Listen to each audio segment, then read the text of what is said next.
Hey guys, welcome back to We Met at Acme. I'm so excited to be here with Danielle Matzon. I'm happy to be here. I'm so happy you're here, the Caviar Queen. The only regret is that we're not even eating caviar right now. I brought some. I didn't even think about that. Next time. Next time. So before we get into it, what is your favorite romantic gesture? I think all sorts of acts of service. I love acts of service. I love when a guy or my husband particularly does like nice things for me without me having to ask. I love that too. And you're an Aquarius? I am an Aquarius, but did you know that for like 30 years I thought I was a Pisces? I didn't know that. Yeah. I had like an identity crisis 3 years ago. Do you have any Pisces in your chart? Venus, which is the most important. Oh, yeah. That's so interesting because a Venus in Pisces. So I'm the opposite Venus. I'm Venus in Virgo. Oh, wow. And a Venus in Pisces is like very dreamy in love. But it also makes me curious because the one negative quality of Venus in Pisces is that you like see potential a lot. Did that happen a lot before you met Aloni? Yeah. Uh-huh. Like I want to fix people. Uh-huh. Exactly. I can't fix anyone. I realized. No. I can't fix anyone. You really can't. No. How did you meet your husband? So my husband and I actually met through social media, and he was not an avid user of social media at all. When he followed me initially on Instagram, he had like 4 pictures. One was like of skis, his like nephews from like 2015, like nothing new. But I didn't realize he was following me. So what initially happened is we later learned after we met that people tried to set us up 3 times. But we didn't know that it was like him specifically or me. But it was my birthday and his sister was following me through like the Russian Jewish community. And she was following me on Instagram and she thought it was my birthday. And she was like, do you remember that girl that I showed you before on Instagram that I follow? She's having her birthday party and your friend's mom is there. And it's a really close friend of his. He's like, you should hit him up and get her number. And he's like, oh yeah, I guess. So he hit up his friend, he got my number and he followed me on Instagram, which I still didn't know. And then like months later, he reached out to me and he messaged me and he called me and he's like, hey, I'm so-and-so, his friend, blah, blah, blah. Like, I would love to meet you. Then I got home that night, we FaceTimed and he was like, I'm going to Europe for 2.5 weeks. I already had this trip planned. If you want to come, you're more than welcome to join. And I'm like, I'm not coming with you. I don't know you. Like, I'm not thirsty, Yeah. I'm like, I'm fine.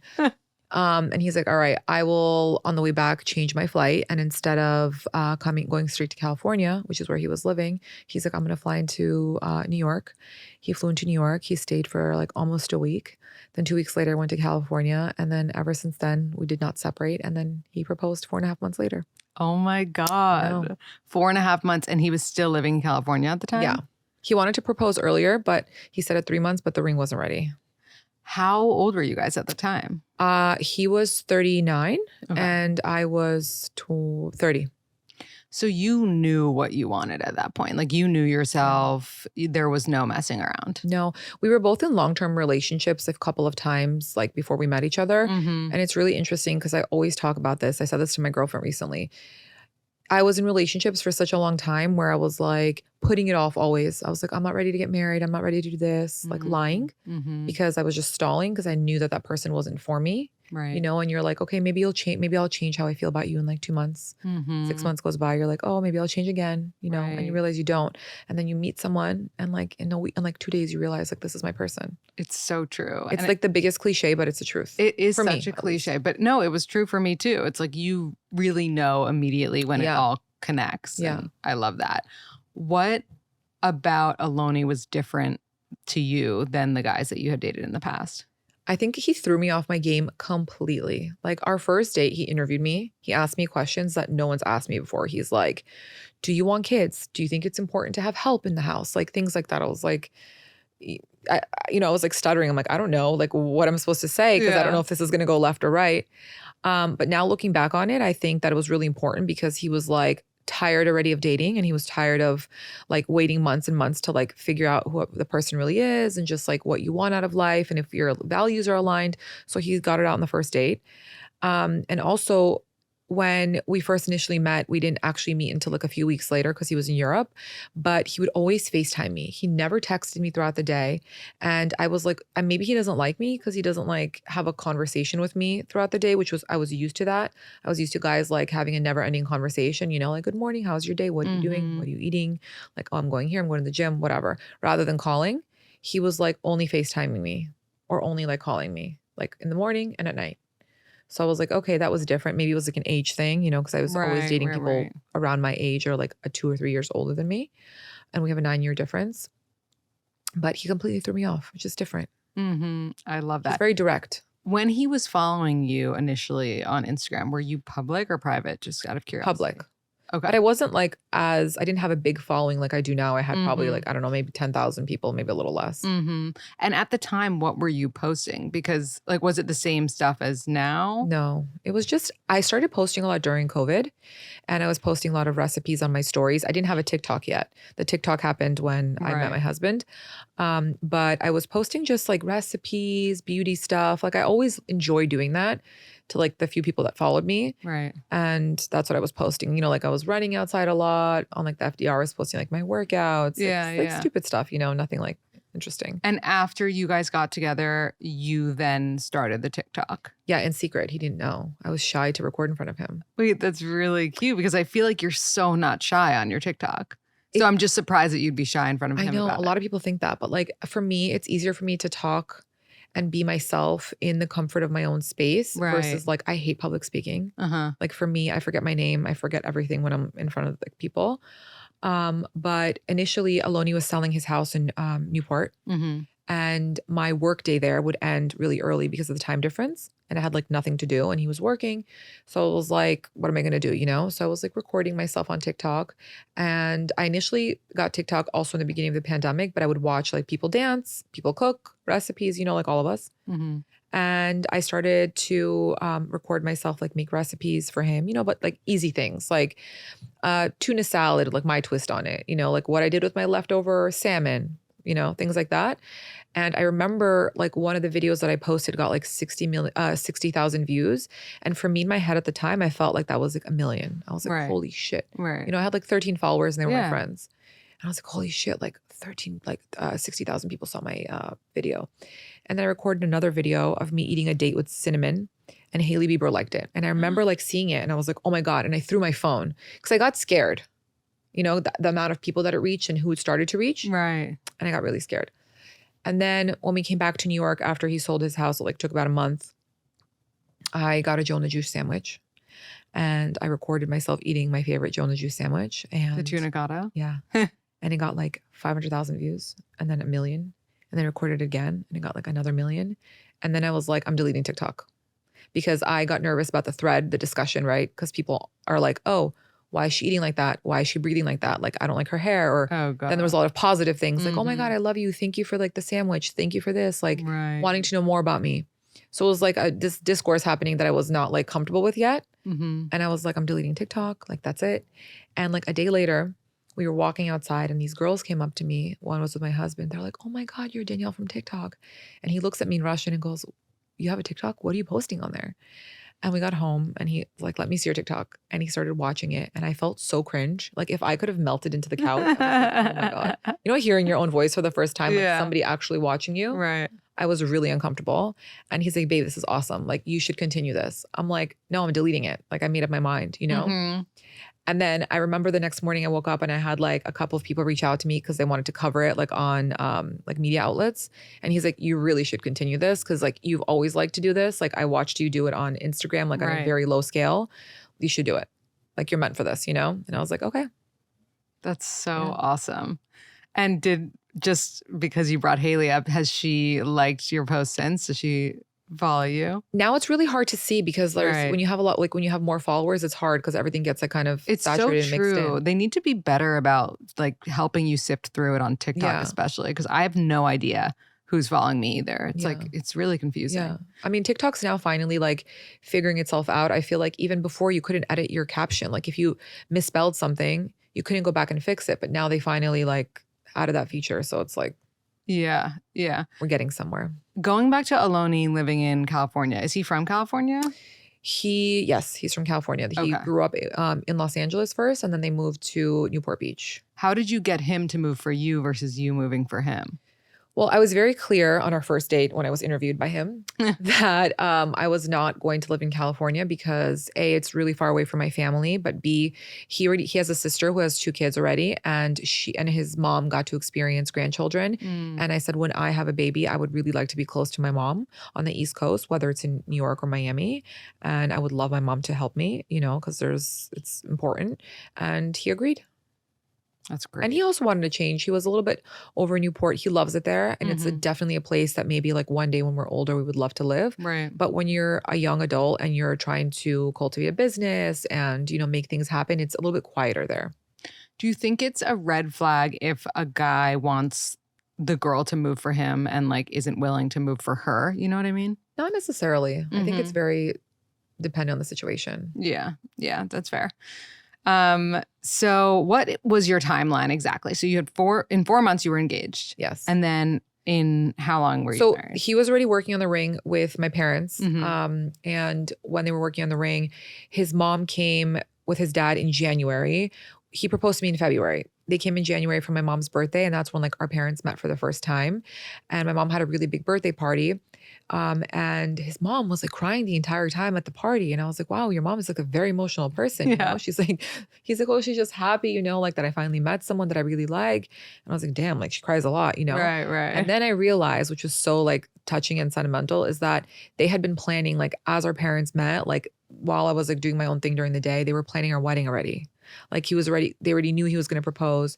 They were already like talking about venues in Italy because my mom already knew like what my dreams were. And they were like just discussing it and trying to like fulfill all of that. Right. Like pre me getting engaged, so that's why she was so emotional. I didn't realize. It was really cute. But at the time I was like, wow, she's such a crier. Yeah.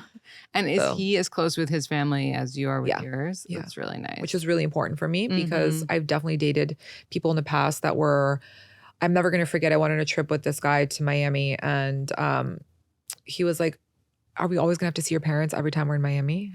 And I was like, you're so not for me. I was like, oh my God, so we got back. I was like, we're done. Yeah, that's ridiculous. Weird. And I just feel like, was he Jewish? And he still asked that? His parents are deceased.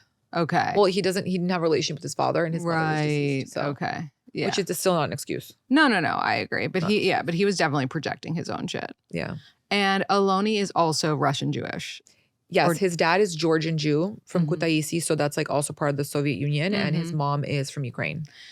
Was it important? Like, obviously, finding someone who was Jewish was important, but was the Russian part important to you or not so much? I actually didn't always date Russian Jews or Jews like throughout my adulthood. I understood that it was really important for me as I got older, just because, and language wise too, because when you come home to your house and your family and everyone's like talking Russian, you don't want to like keep translating everything. And then you don't want to explain like why we do these holidays, why we're fasting, why we're like, taking the bread out of the house. Like it's hard. And I realized that like as I got older, which in the beginning when I was like 20, 22, I was like, it doesn't matter. Love who you love, which yes, that's also very true. You could do that.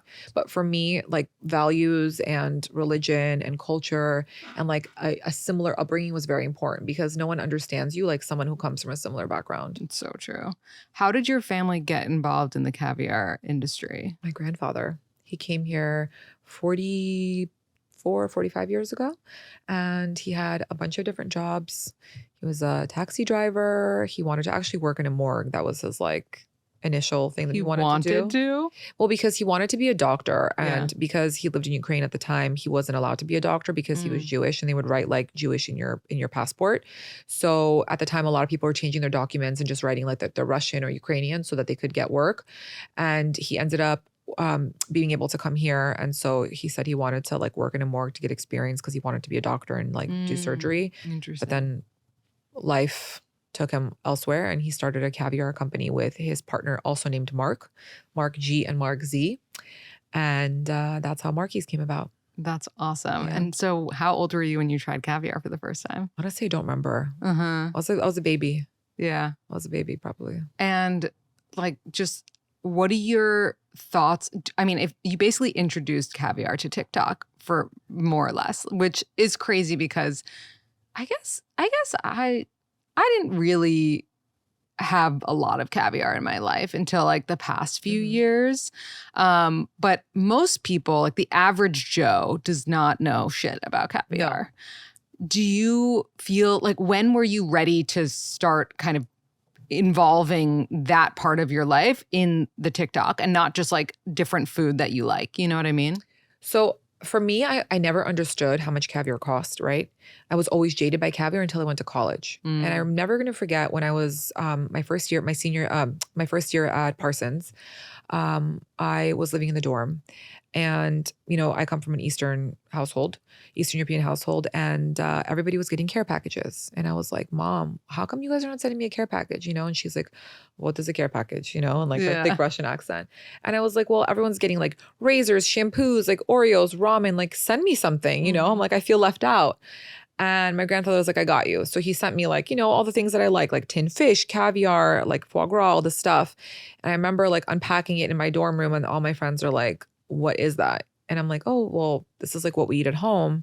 And some people were like intrigued. Some people were like, oh my God, this is so expensive. And others were like, ew, I'm not eating that, And then I realized, like, when people there were like, wow, this is so expensive, I didn't realize, and I caught on. And then ever since then, I was like, wow, I need to like normalize caviar. So once I got into TikTok, I was like, if you do a general search on Google or YouTube and you search in caviar, the things that come up are like a Michelin restaurant, or like hot girls on a yacht, or like Ferraris. Right.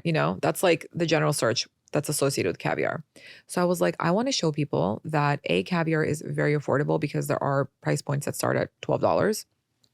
And that I want to show people that how we eat caviar. So we eat caviar as a breakfast item. We have it in the morning with bread and butter, with tea. Like, that's how we grew up eating it, But if you go to a restaurant in America, they give it to you on a blini with like a tiny little like pearl of caviar, and they're like, here you go, $400, which is like, that's not how much caviar costs. Yeah, it's ridiculous. But you really have opened people's eyes to the different ways. Yeah. I mean, how did you decide the Doritos with the caviar? Because that was my brother who actually introduced me to that combination, like when he used to live with me when he came to college here in New York. But we always used to just like eat it with like different chips. It's so good with like anything, cheesy, truffly, just. What is your ultimate favorite way to eat it? Like, if you had to choose one. Black bread with like a thick slab of like cold butter where you could see your teeth marks in it, and caviar on top, and like sweet black tea.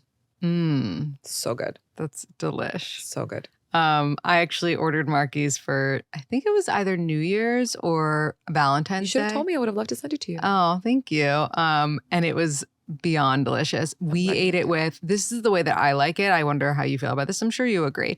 I like it with like a potato chip, like a crunchy, really like good. A Deep River or a Cape Cod potato chip. And because I really want to taste the caviar, Yeah. But I only got into it recently. And then I remember I was so excited because when I was pregnant, this is a good segue because I want to talk about this with you. But when I was pregnant, I Googled, can you eat caviar pregnant? And everything said yes. And it was the happiest moment of my life. Yeah. You can get it pasteurized if like you're very, very, very crazy about that. But it's cured with 3% of salt in every batch that's harvested. So it's totally fine. I actually did get my Marky's pasteurized, which was amazing. Yeah, you can get it pasteurized. Yeah, it was just like super easy. Yeah, it was great. So let's talk about mom life for a second. Oh, You're a mom to a 9-month-old.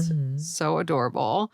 Congratulations. Congratulations to you too. Thank you. And I remember actually, so when I met you for the first time, I should have talked about this in the beginning. I meant to, but we're on a brand trip at the Amman in New York. Yes. And first of all, I remember looking over at you and I was like, who is that? She's so stylish and like chic and cool. And I just like want to know her.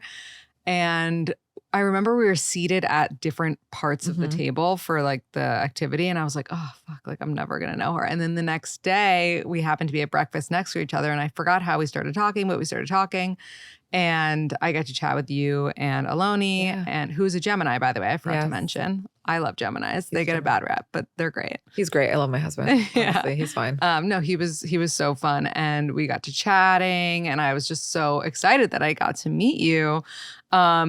And I guess at the time now looking back, because we had a conversation, I don't know how it came up. I hope I didn't directly ask, but like we talked about kids and I was like, are you guys like gonna, are you thinking about starting a family? I hope I asked in a tactful way. And I don't get offended about those kind of questions. I know a lot of people do. Yeah, so I get it. Yeah, totally. But then I was like, oh my God, looking back, I wonder if she was pregnant then. Or maybe she was but didn't know. I think I was pregnant. Yeah. I think I was pregnant because that's when we were moving to, I feel like a few weeks later we moved to Miami. Yeah. I think I was already pregnant. Yeah. Yeah, that's so funny. And first of all, how was the pregnancy? My pregnancy was fairly easy up until the end. I actually never talked about this on, I don't think I ever covered it. I mean, I did say that I gave birth early and I had a C-section, but I had placenta previa. I don't know if you're familiar with that. I am, but for the listeners, will you explain it a little? So it's basically when your placenta is in front and you cannot give birth naturally because if you give birth to the placenta first, it can cut off oxygen to the baby and it's very dangerous. So it's just the way that the sperm implants in you. So there's no like cause, there's nothing you could have done differently. It's just the way that it implants. And essentially when the baby gets bigger, it's supposed to move the placenta back. But sometimes if the placenta is too close, they won't let you have a natural birth. So I actually started bleeding like a month and a half early. And I got really scared because I was like, oh my God, I'm bleeding. I'm losing the baby, And I went to the hospital and they're like, oh, it's fine. Like it's going to go away. It was just a little rupture. Like the baby just pulled back like too hard and it just bled a little bit. They sent me home after 24 hours of watching me. And then 3 days later, we were in bed. It was like 11 o'clock. I was watching Sex and the City. Aloni was like passed out. And all of a sudden, I feel like warmth between my legs. And I just started like heavily bleeding, like really like heavy. And my heart went into like my stomach. I went to the bathroom and I passed a blood clot that was as big as like a bar of soap. And I was like, that's it. I lost the baby. Like I'm like shaking. I'm crying. Oh my God. Aloni's like, he already figured that we're going to be in the hospital now for like until the baby comes. He just grabs everything, the Viacord box, and we're like off to the hospital. We got there and they're like, you have to stay here until you give birth. We're going to try to keep you until 36 weeks. And I gave birth at 35 weeks and 5 days. And basically that Sunday that I gave birth, I felt like I was having a fever. And they're like, no, you don't have a fever. But it's like, on the borderline, like right before you get a fever and you kind of feel like chilly and you get like the shakes. Yep. They're like, you don't have a fever. They put me on the baby monitor in the morning. I wasn't having any contractions. It was fine. My back started killing me. And I was like, guys, I don't feel good. They're like, your just back hurts because you've been here already for a few days. And like, I was there actually for a week and a half. They're like, you've been here for a while. These beds are not comfortable. You're not doing anything all day. You're just laying there. And I was like, I don't know. I feel like crappy. And Aloni came in the morning and he was with me all day. And he's like, are you okay? Like I was like a raging bitch. And like, I'm usually not always in a good mood. I'm not like a mean person. And he was leaving already that night. He left a little early that day. He couldn't sleep there because it was a shared room, even though there was no one with me. There was like a small chair and you can't like sleep on that chair. Right. So he's like, do you want anything else? He brought me dinner. I was like, no, you're good. Just go home. It's fine. Thank God there was a UFC fight that night or something. And he had stayed up late and he was like dozing off on the couch. They come in, they put me on the baby monitor and they're like, what's your pain level at? And I'm like, I'm not in pain. My back is just killing me. I've been telling you this only for like, I don't know, the entire day. Right. They're like, you're in active labor. We have to go to an emergency C-section because I can't give natural birth, And they were scared for the mucus plug to break. So I call my husband and I'm like, you have to be here in 30 minutes. Otherwise we're going in without you. And this time my parents were all in Europe, like his parents and my parents, they were there together on a trip. And I had like put off telling them that I was in the hospital for like a week because I didn't want them to like be worried and like annoy me and, like the Jewish guild. So I call him. I'm like, you have 30 minutes to get here. He got there in literally 17 minutes. Never going to forget. And we went in and they got Liam out and that's that. That is wild. Yeah. I can't believe you went through that. Yeah. Did they explain to you what was happening after that blood clot passed and you went into the hospital? Were they like, they're like, you have to lay down. You have to be on bed rest. You can't walk around. You can't do anything. It was really hard the first few days because they wanted you to use like the restroom, like laying down. But after I stopped bleeding, they let me like get up here and there. But they just wanted to watch me and I had to be like on an IV, to make sure I'm getting enough liquids in. Right. Just monitoring the baby. Did they say why, like what was happening though? Was it where did the blood come from? Like the placenta? He's just moving and he's pulling it back. Wow. But it's still dangerous because God forbid like something No, ruptures, of course. But he was very active in my stomach. Like he was just like boxing in there. I don't know. Yeah. It was a lot. And how was the C-section? Because I had one too, an emergency as well. The C-section for me was actually a very easy recovery. As soon as they took out the catheter the next day, I got up. I was walking around great. because I remember one of my girlfriends telling me, she's like, I'm giving you the best piece of advice. She has 4 kids, all C-section. She goes, don't lay there because the more you lay there, the harder it's going to be for you to recover. She goes, get up, force yourself, and then the next day you'll be fine. That's exactly what happened. I got that same piece of advice. Thank God. I did not lay there. I literally the next day, like after, not the day that they took the catheter out, the next day, I just felt like I had worked out a lot. And I was super sore, like that feeling, but I did not have like any like weird pains, nothing. Just that's incredible. Yeah. That's what amazing. About you? So I got that same piece of advice, but I was in a lot of pain because I got induced and then it like went awry and I had to have an emergency C-section. And but I never had time to get another epidural.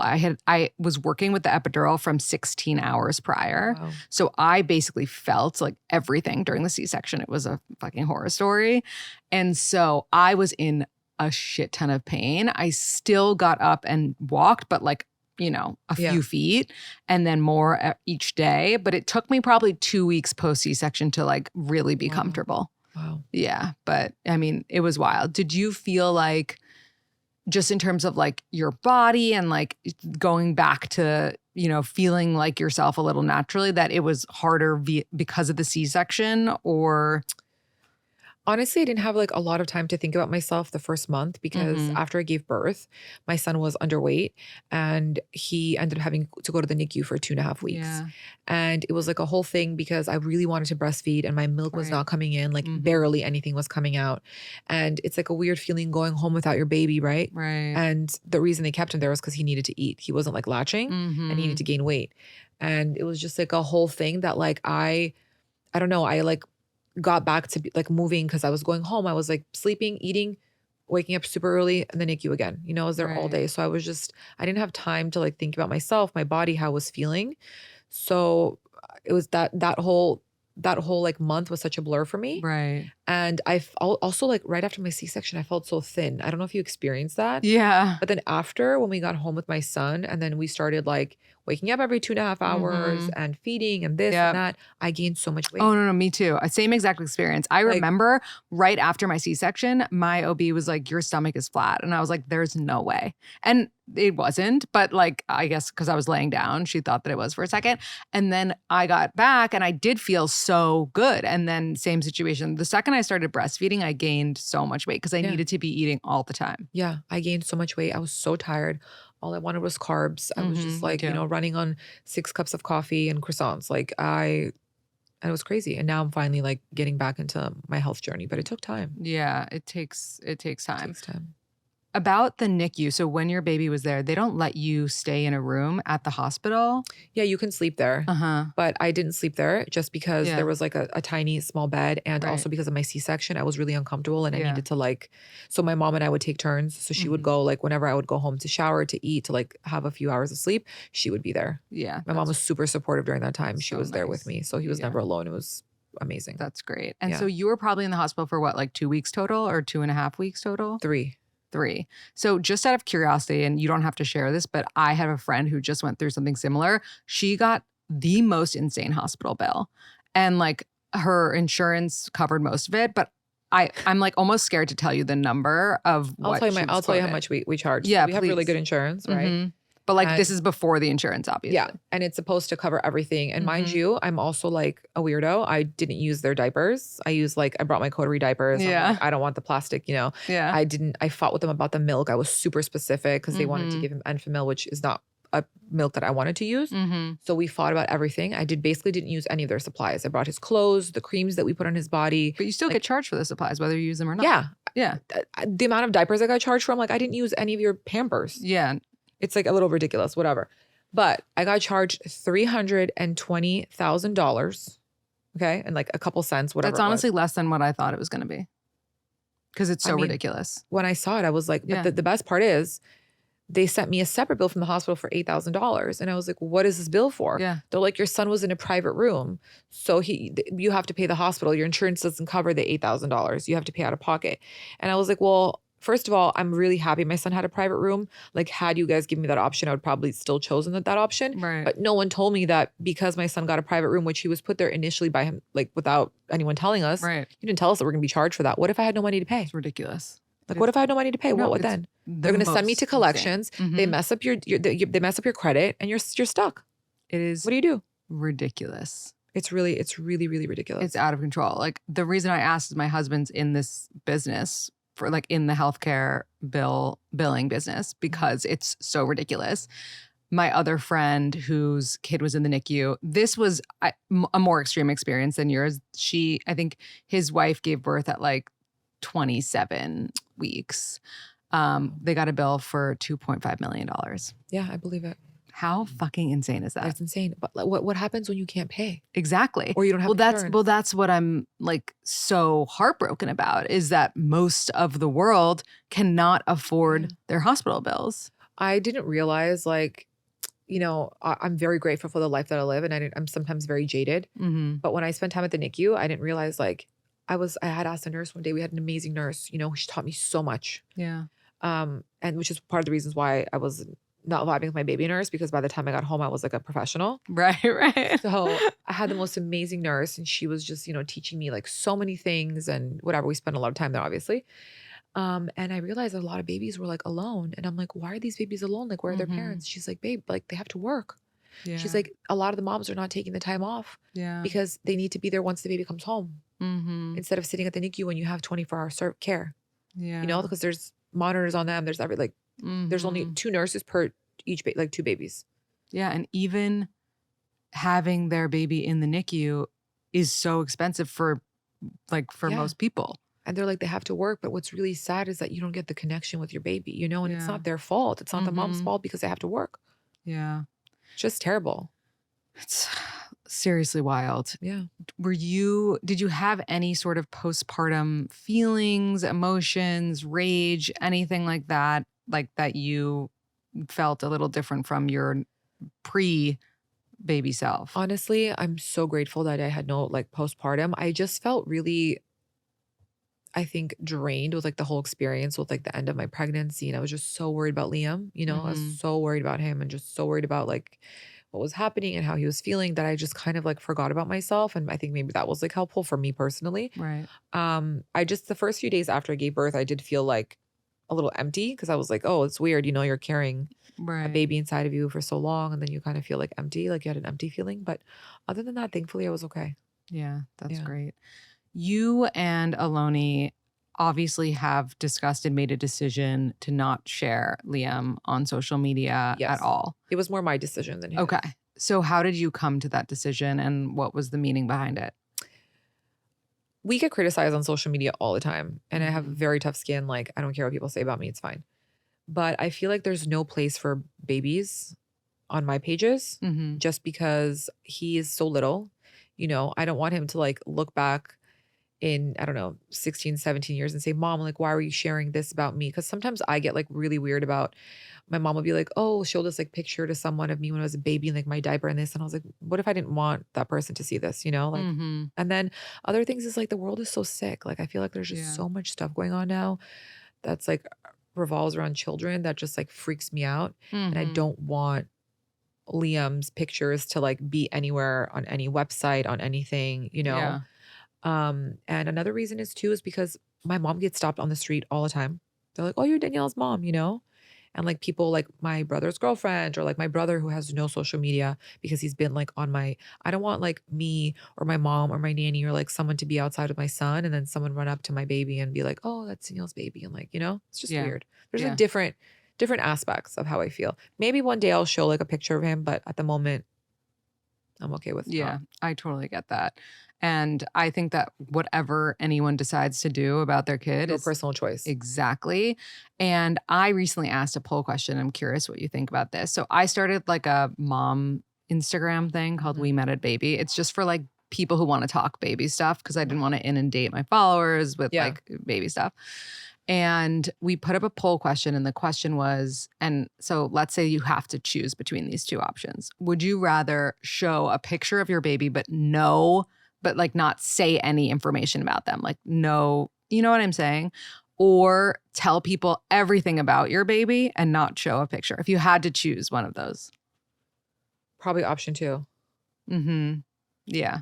Because I talk about Right. him all the time, and I talk about like different, journeys that we were going through on TikTok. Right. But I don't show him. Yeah. So it's so interesting because I feel like it's just like I'm always just fascinated with how people decide anything. do you know also like in Judaism, I'm not sure if you're familiar with this, but like Yeah, when tell the me. baby's born, you're not supposed to really send the picture of the baby's like with the eyes open to like certain people that you're like not sure about, because like the eyes are like your soul. So you're only Like an evil eye almost? Yeah, like it's just the eyes are the soul, and so like the eyes are like very telling of everything, and the eyes are, so you're only supposed to send it to like the people that like really love you and really care about you, and not like evil eye you. That's so interesting because I didn't know that, but we did do that. Like we were so not the sending pictures of him type. And even now, like I will post pictures of him because I'm just like, I'm fine with it. But we have a shared album, and like when people want to join it, I'm so weird about it. I'm like, no, it's family only. Yeah. Like, yeah. Because I just like, I don't need random people in my baby shared album. I know. And people are very curious too about other people's children. Like I know like I got criticized once because I had this like weird follower that was like kept asking me about the baby, like DMing me, like saying, "Hey, I'm like your biggest fan. Can you send me a picture of your baby?" And it was like a man. It was like a man's name. So I'm not sure if it was like a fake identity. I don't know. There was no picture, but it was like a man's name. And like the person kept harassing me that I was like, "Can you please stop? This is giving like pedo energy." And like I don't know, somebody took it and like put it on Reddit because my friend sent it to me, and she's like, they're all discussing how like you're so mean because you said that, oh, it's giving pedo energy. But I'm like, no, because this person has been harassing me and has been like messaging me over and over again on like different platforms and under every video. Like that's weird. So like, why are you so fixated on my baby? Yeah. That's so creepy. Yeah. Ugh. My last question for you, and then I'm gonna do some rapid fire, is do you like Taylor Swift? No. Okay, I had a feeling that you didn't. I was listening to her on the way zero here. songs. Actually, I'm lying. I know one song, and it's the one with Bon Iver or Bon Iver. I don't know how you say it, because I used to be obsessed with Bon Iver, and I listened to it, but I'm not a Swiftie. I don't get it. Yeah. I don't get it. It's so funny. My Swiftie intuition knew, and I was like, I have to ask her when I see her, because I was listening to the album on the subway, and I was like, I bet she's not into Taylor. But like, so who are you into? Like, you're in the car, top down. Who are you putting on? I've been listening to a lot of Russian music lately. Oh, interesting. Yeah, because it's like all about love. Like Russian music's good. It has like a purpose, like like it's telling a story. We've been listening to a lot of Russian music lately, but I listen to everything. I listen to rap. Yeah. My husband likes a lot of like old like school rap, because he obviously he's about to be 42, and he's Yeah, that's also a California thing. Yeah, sure. he's like a old school rapper. He's like always showing me like a bunch of people I've never heard of, and we listen to a lot of like Italian music. Oh, fun. Yeah. I love that. Manifesting living in Italy one day. I love it. Okay, let's do some rapid fire poll questions. If you were getting a massage, would you rather the pressure be too intense or too light? Intense. Yeah, me too. Like I'd rather be in pain than not feel anything. Your situationship for a long time asks to go out to dinner on his birthday. Should you pay? No. Yeah. I don't think women should pay. I agree. And also, like, he wanted to do the dinner. Exactly. Do you think your male partner farts a lot? Yes or no? Yes. He knows he does. That's really funny. How many emails do you have in your work inbox? 0 to 20, 21 to 100, or 100 plus? 3,000 plus. You and your boyfriend break up. It's been a month, but you have 2 shared albums. One is spicy, like nudes. Do you do nothing, unsubscribe from it, or text him and ask him to delete it? Delete it. The thing is, like, he probably won't. Yeah. Oh, well, maybe if it's a shared album and you'd know if he didn't. You're dating someone and they tell you that they aren't dating other people, but say that they aren't ready to jump into a relationship and you can do whatever you want. Do you not date other people, continue dating other people, or run? Wow, that's hard because I've been in like both situations. You just got to use your intuition. I feel like you got to feel it out for like 1 or 2 more weeks and see like what's happening, and then make a decision based on that. Yeah. Is it fair to expect a response to a thoughtfully written anti-ghost text after 2 to 4 dates? No. Would you respond to an anti-ghost text? No. I'm cold-hearted. When I'm done with someone and if I feel like I was hurt by you and I don't have room to forgive you, I'm like silent. Yeah. Should your boyfriend of 1 year text your mom for Mother's Day? No, because I don't know if they met. Right. But they could be should weird. have after a year of dating, no? I feel like I've known people who like haven't met their significant others' parents like after like over a year of dating. Yeah. I feel like that's a red flag unless they live like on the other side of the world. Yeah. You're newly dating someone, but you're not official, and I already know your answer. The question is, do you pay? And I'm sure you're gonna say no. You do not pay. Women should never pay. You and your partner have different fitness levels. You're in a foreign country and on a hike. Is it okay for your partner to hike miles ahead, or should he stick to your pace?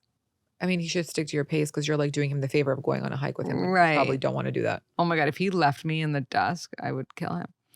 Or in the dust. It's in the dust, right? Yeah, the dust.